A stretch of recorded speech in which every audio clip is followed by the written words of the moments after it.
Muy buenos días con cada uno de los estudiantes de la institución educativa Virgen del Carmen. Mi nombre es Yasmín Aragón Salas y continuamos nuestro trabajo aprendiendo en casa o aprendiendo desde casa. Muy bien, a continuación vamos a seguir nuestro trabajo de comprensión de lectura.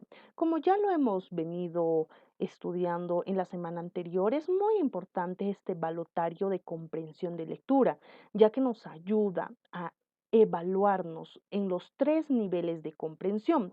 Recuerda que todo examen de admisión siempre vendrá un ejercicio de razonamiento de comprensión de lectura, generalmente en el nivel literal o inferencial, sobre todo en el inferencial, que es un poco más complicado ya que conlleva una deducción acerca de la lectura que estamos trabajando. Te recuerdo también que es sumamente importante el tema de comprensión de lectura, ya que nos ayuda a implementar nuestro vocabulario con nuevos términos y significados de estos términos para los ejercicios de sinonimia, antonimia, término excluido, analogías, etcétera. Así que sabes que a partir de la comprensión de una lectura podemos nosotros conocer diferentes regiones, diferentes épocas, diferentes contextos, diferentes palabras, y esto nos ayudará siempre a crecer cognitivamente como estudiantes. ¿Cuál es nuestro propósito a trabajar en la sesión del día de hoy?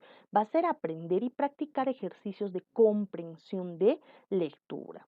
El título que debemos colocar será comprensión de lectura. Y recuerda, si no tienes las fichas, podemos copiar los textos y copiar la respuesta después de analizarla, ya que los textos son breves y cortos, no son textos muy extensos de muchas páginas, sino de unos cuantos párrafos, ¿sí?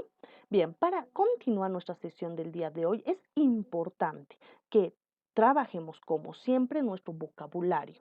Entramos al vocabulario número 12.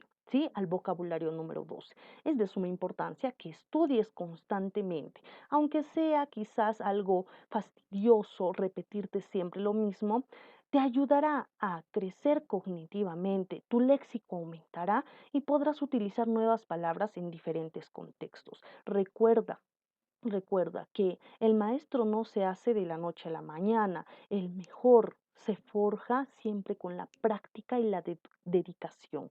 Entonces solo va a depender de ti si quieres ser el mejor y triunfar en esta vida. Caso contrario, si no quieres aprender y mejorar por ti, nadie más lo va a realizar para ti ni por ti. ¿Sí? Bien, la primera palabra de la sesión de aprendizaje del día de hoy es fatuo. Fatuo, ¿sí? ¿Qué cosa significa o asemeja o qué sinónimos tiene esta palabra? Te recuerdo algo. Cada vez que aprendamos una palabra nueva, y conocemos sus sinónimos, al mismo tiempo estamos ya conociendo el significado, porque son términos que utilizamos en nuestro día a día, los sinónimos de esta palabra. Quizás esta palabra se nos hace complicada y difícil porque no la utilizamos en nuestro diario vivir, pero sí, te aseguro que tú utilices esta palabra cada vez que quieras pronunciar la palabra que habitualmente pronuncias y es lo que significa o su sinónimo, te acostumbrarás a ello y ya no será una palabra desconocida, sino simplemente estará en tu léxico diario y podrás habituarte a ella con más facilidad. Entonces, ¿qué es fatuo? Podemos decir que es tonto, que es necio. Un momento, por favor. Sí, listo. Que es necio. Un momento, por favor, va a empezar a cargar una de las sesiones que se ha estado trabajando. Sí, un momento, sí, listo. Muy bien. Continuamos entonces, ¿sí? Listo. Estamos diciendo que fatuo es tonto, es necio, es sandio, es memo, es lelo y es estólito. Tiene muchísimos sinónimos, pero los que yo más utilizo en mi día a día sería tonto y necio. Entonces, fatuo asemeja esos significados de tonto y necio. ¿Cómo podría decir? A ver, aquel chico tonto perdió la oportunidad de su vida. aquel chico fatuo perdió la oportunidad de su vida. O cuando llama la atención, qué necio eres, hazme caso. Mamá o papá, ya no me digas eso, dime, qué fatuo eres, hazme caso. Entonces te das cuenta, puedes utilizarlo en tu día a día y habituarte a este nuevo término o palabra que sería fatuo. Veamos la siguiente, Fausto. Fausto me recuerda a una novela, una obra literaria, Fausto, ¿no? Fausto tiene como sinónimos feliz, dichoso, boyante, ¿no? Feliz, dichoso. Tú conoces estas palabras y lo utilizas en tu día a día. Cuando sacas buena nota, estás feliz, estás dichoso, estás boyante. Quiere decir que estás Fausto, feliz. Entonces ahora cuando estés feliz ya no digas estoy feliz, di estoy Fausto, mamá. Tu mamá te va quizás en ese rato a decir, ¿qué estás hablando? Pero explícale y le dices significa feliz y estoy practicando nuevas palabras, estoy Fausto. Y cuando tu mamá diga, estoy feliz, hijo, o es tu papá o tu hermano, le dices, mamá, estás Fausto, ¿no? Aunque suene raro, pero podemos darle justamente esta práctica para poder relacionarnos mejor con las palabras. La siguiente es fiasco, fiasco, ¿no? La siguiente es fiasco. Eres un fiasco, un chasco, un fracaso, una frustración, un desaire, una decepción. Entonces tenemos varios sinónimos de fiasco: fracaso, frustración, decepción, chasco, desaire, etcétera. Entonces la que más conozco es fracaso, un fiasco. Eres un fiasco, eres un fracaso, un desaire, ¿no? Un fiasco, un desaire, como una mentira, una decepción. Entonces, cuando, por ejemplo, dos enamorados, una de ellas le engaña al enamorado, le engañó. Entonces, eres una decepción, eres un fiasco, eres una mentira, un fraude, ¿no? Como decir un fiasco, un fraude, un fracaso. No debí estar contigo. Entonces, también asemeja a sinónimos relativos como frustración o chasco. Entonces, recuerda, en vez de decir fiasco, di eres una decepción, eres un fracaso, ¿no? Eres una farsa, eres un fiasco. Listo. La siguiente sería filántropo. ¿Cuántas personas son filántropos, no? Filántropo es una persona abnegada, una persona altruista, una persona dadivosa, una persona magnífica, vamos a decirlo, a ver, ¿qué más? Mirífico, no, mirífico creo que era, ¿no? A ver, recordamos y buscamos en el diccionario, este otro término tiene muchísimos sinónimos, el término filántropo, muchísimos sinónimos el término filántropo, ¿sí? Bien, entonces, es una persona abnegada, altruista, dadivoso, magnánimo, que le gusta ayudar a otras personas, que le gusta apoyar sin recibir nada a cambio. Es una persona que daría incluso su vida por otros, ¿no? Es un filántropo, ¿no? Es un filántropo. Antropo, hombre. Filántropo como amor al hombre, al prójimo. Podemos relacionarlo así. ¿Cuántas personas son así? Muy pocas, muy pocas. ¿Sí? Filántropo. Si conoce una persona filántropo, recuérdate de esa persona y darle justamente la acepción, esa palabra.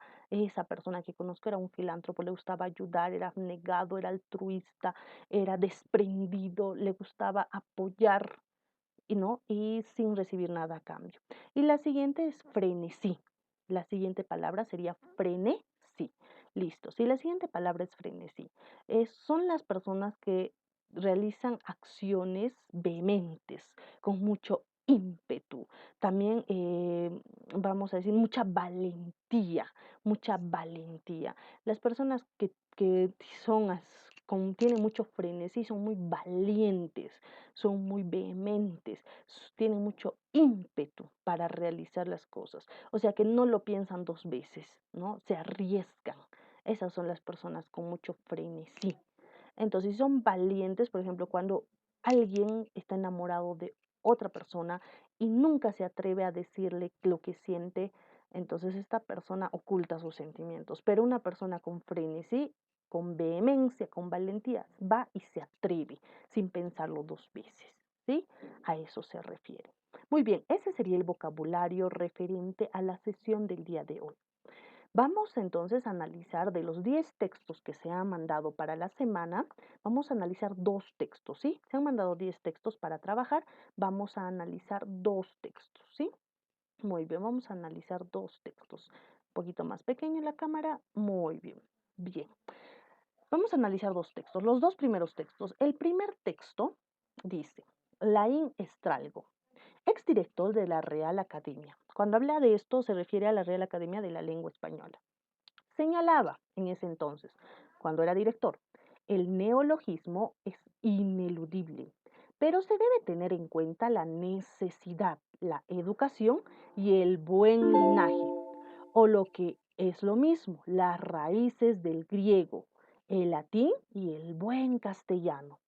Feijóo sostenía, otro académico muy importante decía, para introducir una voz nueva a falta absoluta de otra que signifique lo mismo, basta que la nueva tenga o más propiedad o más hermosura o más gracia.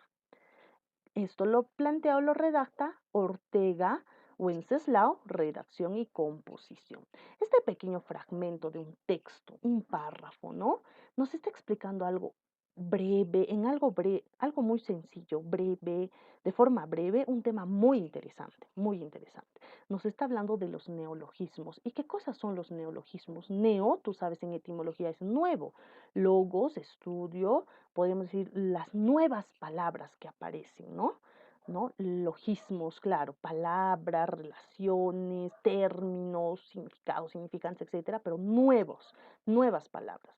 ¿Qué nos dice? Uno de los autores nos está diciendo que es esta persona, Laín Estralgo, dice que nos señala que el neologismo es ineludible, pero lo plantea desde un punto de vista. Dice que se debe tener en cuenta la educación, el buen linaje y la necesidad para implementar un nuevo término, una nueva palabra, ya sea en un contexto determinado en el diccionario o para que un grupo de personas lo utilicen, ¿sí? Listo.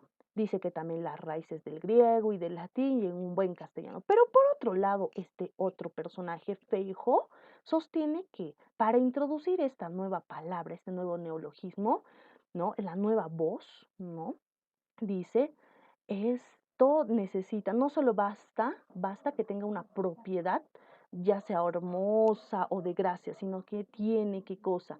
La falta absoluta de otra que signifique lo mismo. Claro, tiene que ver otra palabra que signifique lo mismo, pero no solo basta esto, sino también tiene que tener otras características. O sea, ahí también está interviniendo con el tema de los neologismos. ¿Y cuál es la pregunta? Ya estamos entendiendo un poquito el texto.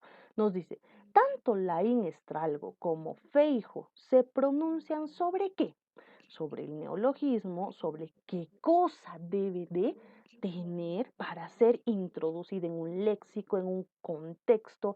Por ejemplo, hace mucho tiempo, recuerda que las palabras o las proporcionan los grandes escritores para ser utilizadas en un nivel súper estándar o lo introduce la comunidad de personas por el uso habitual de esta palabra que a la larga se va introduciendo a otros contextos para ser formalizado por la Real Academia de la Lengua Española. Hay dos formas, una que es en súper estándar y una que es en el sub o estándar, ¿no? Por ejemplo, en el estándar o el subestándar aparece el término Chihuahua. Y esta palabra ha viajado, ya tenía una palabra que significaba lo mismo, pero hemos creado la población esta palabra para que se introdujera al léxico y muchas personas se quedaron con esta e incluso se había debatido que esta tenía que introducirse por la cantidad de hablantes en un diccionario, en el diccionario, según la Real Academia, estaba en discusión, ¿no? Entonces, justamente, o la introduce un autor, porque estos son prácticamente los que más contribuyen en un léxico, o por la comunidad o las personas. Y nos dice la pregunta, tanto el primer autor como el segundo autor se pronuncian sobre qué, sobre qué, sobre la importancia del neologismo en la estética del lenguaje, en lo bonito del lenguaje, no, Sobre las raíces griegas y latinas de todos los neologismos, no nos están explicando las raíces, lo menciona, pero no nos explica. La gran variedad de neologismos propios del castellano, sí, hay una variedad de neologismos, pero no nos habla solo del castellano, nos está hablando de la Real Academia de la Lengua Española, que claro, está inmersa en el castellano, pero no solamente nos habla de no nos está hablando de todas las palabras, sino están dando su punto de vista. Nos habla sobre los factores que determinan la aceptación o ¿no? de los neologismos, los factores para el cual podamos aceptar a un neologismo de otro neologismo, o nos hablan del neologismo y sus diferentes utilidades en los artistas. Artistas no. Entonces la respuesta correcta sería la D. Nos está hablando de los factores como por ejemplo la educación, el buen linaje, la necesidad, y no solo basta que ya existe una palabra con el mismo término, ¿no? Feijo, sino que necesita de otros factores para aceptar a este nuevo neologismo, como te estoy explicando de la palabra chihuahua. Muy bien. El siguiente texto número 2, texto número 2. Bien, el texto número 2 nos dice, la lógica ha sido a menudo definida como la ciencia de las leyes del pensamiento. Ideas claves o palabras claves, lógica y leyes del pensamiento. Dice, ha sido definida. Pero esta definición, aunque ofrece un indicio acerca de la naturaleza de la lógica, no es exacta. Sí, pensamiento es cualquier proceso mental que se produce en la mente de la persona. No todo pensamiento es un objeto de estudio para el lógico. Todo razonamiento es pensamiento, pero no todo pensamiento es razonamiento. Es posible pensar en un número entre 1 y 10 sin elaborar ningún razonamiento acerca de él. Bien, nos está hablando de la lógica, el pensamiento y el razonamiento. Acuérdate, en algún momento tú en las áreas de ciencias sociales hablas sobre filosofía y lógica, quizás a grandes rasgos. Recuérdate que la filosofía es amor al pensamiento, ¿no? Mientras que la lógica está más relacionado con la razón, con la razón. Y como nos dice acá, claro, todo pensamiento no todo, como es, no todo pensamiento es razonamiento, pero todo razonamiento tiene que ser un pensamiento. Claro, tú puedes pensar en un perro, pero no estás razonando. Puedes pensar en una cebolla, pero no estás razonando. Exacto. Nos vienen muchos pensamientos a la cabeza, pero no todos estos tienen un razonamiento, ¿no? Entonces, este razonamiento generalmente se encuentra una respuesta, alguna incógnita, el darnos cuenta del por qué, ¿no? En qué consiste, por qué existe, etcétera, la razón. En filosofía y lógica, que es vamos a decir, una de las materias más interesantes de muchas otras ramas, y ciencias que deberíamos trabajar y conocer. Muy bien. Este es un párrafo, un fragmento de la lectura de Copy Irving de Introducción a la Lógica.